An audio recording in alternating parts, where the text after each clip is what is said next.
안녕하세요. 고용노동부 근로감독관 이로운입니다. 소규모 사업주를 위해 베테랑 근로감독관들이 직접 7가지 주제에 대하여 핵심 내용만 간추려서 준비했습니다. 근로감독관이 들려주는 7가지 노른자 노동법 강의, 노노법 특강인데요. 어려울 수도 있는 노동법의 노른자만 뽑아서 현장에서 근무 중인 각 분야별 최고의 근로감독관들과 함께 법령부터 사례까지 하나하나 알아보도록 하겠습니다.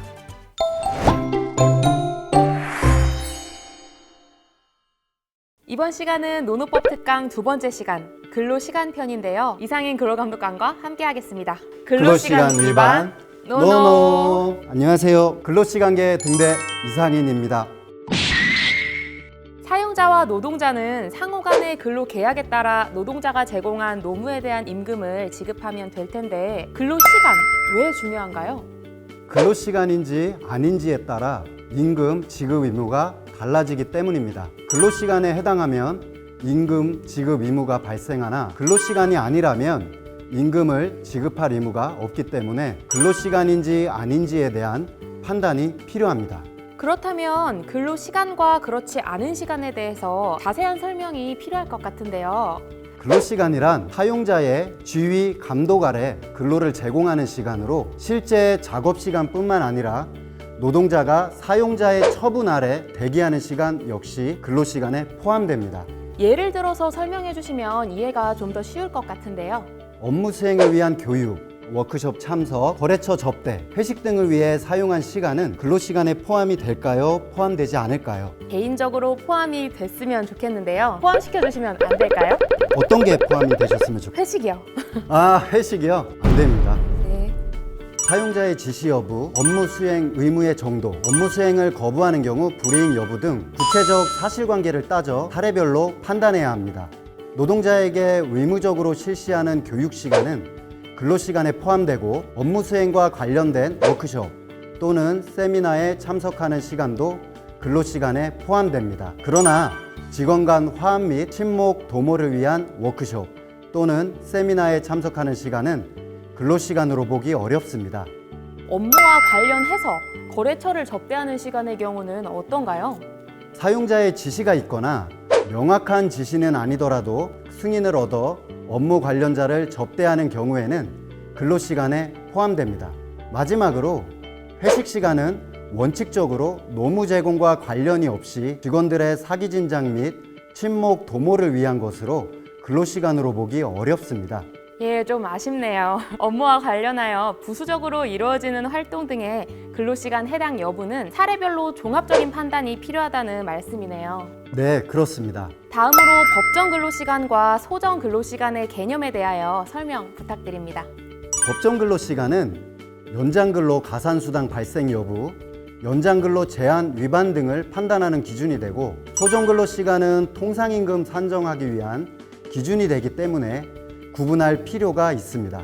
먼저 법정 근로시간이란 법률에서 정하고 있는 기준 근로시간으로 일반 노동자의 경우 1일 8시간, 일주 40시간을 18세 미만의 연소 노동자의 경우 1일 7시간, 일주 35시간을 초과할 수 없습니다. 소정 근로시간이란 이러한 법정 근로시간의 범위 안에서 노동자와 사용자가 근로하기로 정한 시간을 말합니다. 법정 근로시간은 연장 근로 가산수당 발생 여부의 기준이 된다고 말씀하셨는데 연장, 야간, 휴일 근로에 대해서도 설명 부탁드릴게요. 연장 근로란 법정 근로시간, 즉 일반 노동자의 경우 1일 8시간, 일주 40시간을 초과하여 근로하는 것을 말하고 야간 근로란 야간 시간대, 즉 오후 10시부터 다음날 오전 6시까지 사이에 근로하는 것을 말합니다. 그리고 휴일 근로란 근로일이 아닌 휴일에 근로하는 것을 말합니다.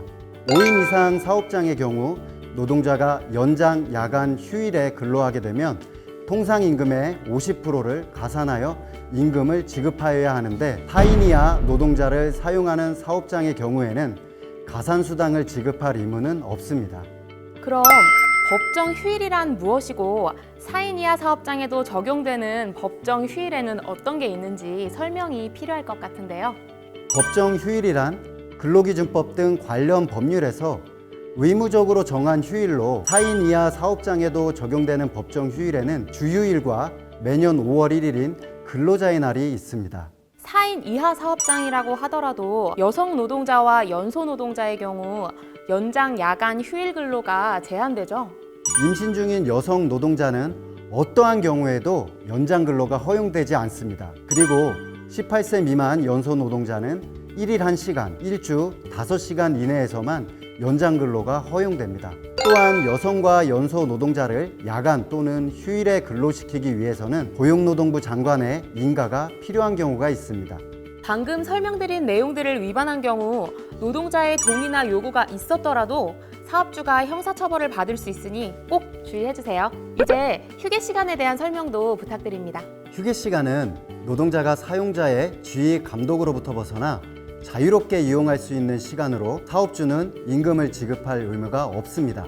근로기준법에서는 근로시간이 4시간인 경우에는 30분 이상, 8시간인 경우에는 1시간 이상의 휴게 시간을 근로시간 도중에 주도록 하고 있습니다. 취업시간 전 또는 종업시간 후에 줄 수는 없겠네요. 네, 그렇습니다. 휴게 시간은 반드시 근로시간 도중에 주어야 합니다. 마지막으로 주휴일에 대해서도 설명해 주시겠어요? 일주 동안의 소정근로일을 개근한 노동자에게 1일 이상의 유급휴일을 부여하여야 합니다.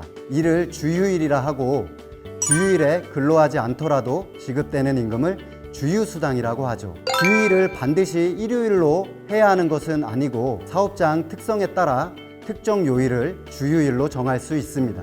그렇다면 주중에 결근한 노동자에게는 주휴일을 어떻게 부여해야 하나요? 주중에 결근한 노동자에게는 주휴일을 유급으로 부여할 의무는 없으나 무급으로 부여하여야 합니다. 즉, 주중 결근자도 주휴일에 쉬도록 휴무를 보장하되 주휴수당을 지급할 의무는 없는 것이죠. 이번 시간은 근로시간, 휴게, 휴일, 그리고 연장 야간 휴일 근로수당의 적용과 주휴수당에 대해서도 살펴보았습니다. 약간은 어려운 내용인데 이해하시는 데 도움이 되셨나요? 법을 몰라서 불이익을 받는 일이 없도록 오늘 말씀드린 내용들은 꼭 기억해 주세요. 임금 산정을 위한 기초인 근로시간을 이해하는 데 도움이 되셨나요? 다음 시간에는 근로감독관이 들려주는 노노법 특강 임금편으로 인사드리도록 하겠습니다. 우리 또 만나요.